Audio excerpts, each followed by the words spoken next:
कि वो पर सैया बड़े राम।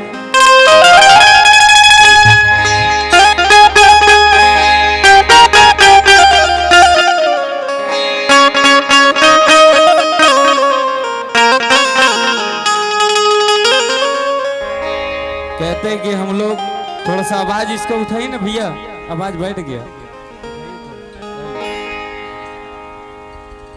कह रहे असली पति हम लोग का वहां है, थोड़ा सा और उठाइए, हल्का थोड़ा सा ट्रेवल कर दीजिएगा।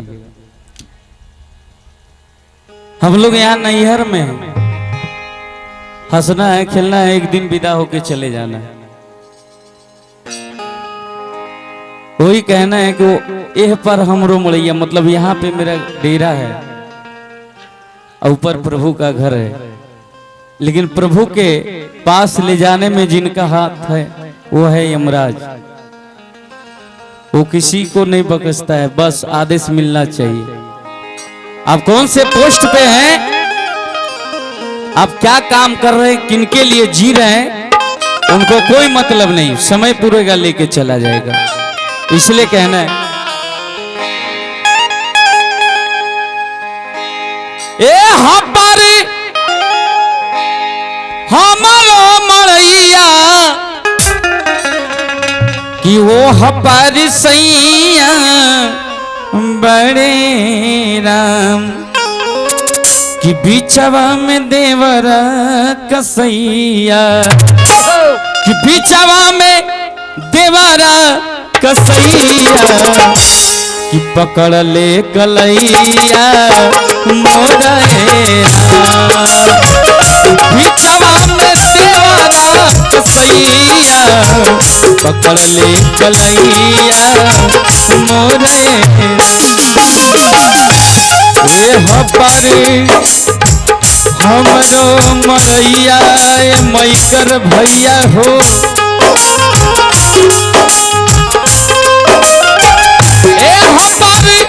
हमारो मड़ैया ओ हमार सैया बड़े राम।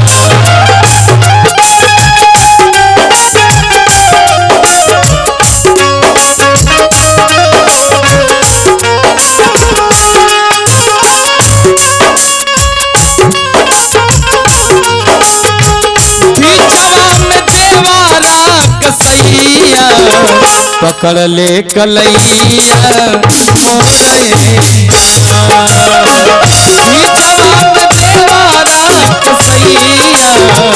पकड़ ले कलैया मोरे राम।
और भगवान से विनती बार बार ही कि थोड़ा साउंड का लेवल बढ़ा दीजिए। हाँ तो हम लोग का दूरी का तो साउंड सबसे पहले दीजिए। सुन सुन पिया नीरदैया नीरदैया नीरदैया सुन सुन पिया नीरदैया किनारा लागी नैया जयरा सुन सुन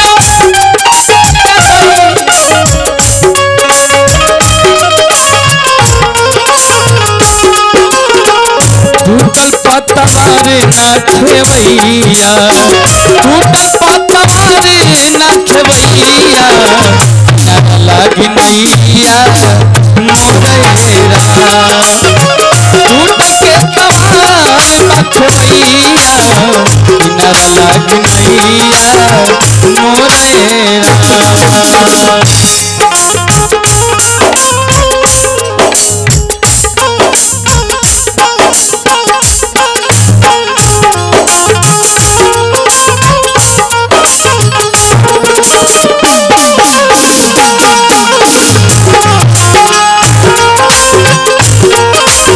अच्छा लगता थोड़ा ताली जरूर बजाइए।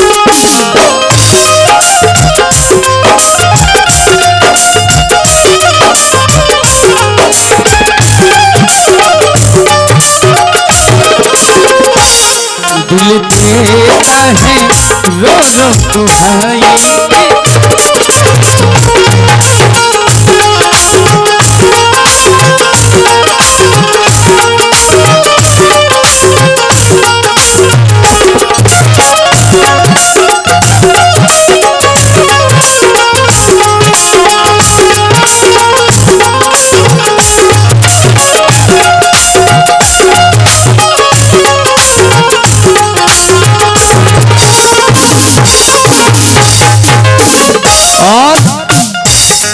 जब इंसान धरती छोड़ के उस प्रभु के पास जाते हैं, जैसे कोई काम में राशन उठाने में लाइन, रेलवे टिकट में लाइन, वहां भी लाइन लगता है कि कब प्रभु से मिलन होगा। ऐसा थोड़ी नहीं कि एक ही आदमी जाता है, करोड़ों का जन्म होता है, करोड़ों का मृत्यु होता है, सबका लाइन लगा होगा। वही कह रही है विरान कि होई अब कब दो मिलनवा मिलनवा मिलनवा ये रघुनंदन भैया होई अब कब दो मिलनवा कतना समानवा बीतलेरा होई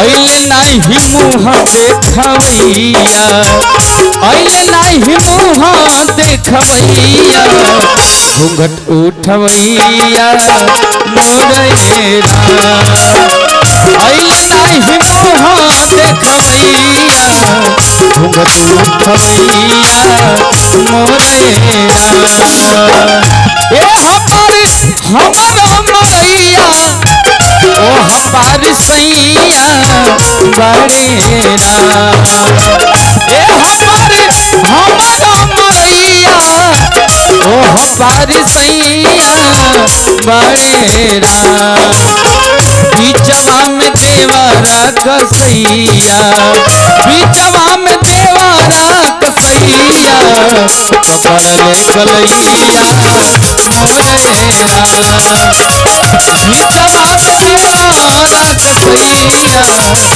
पकड़ले कलैया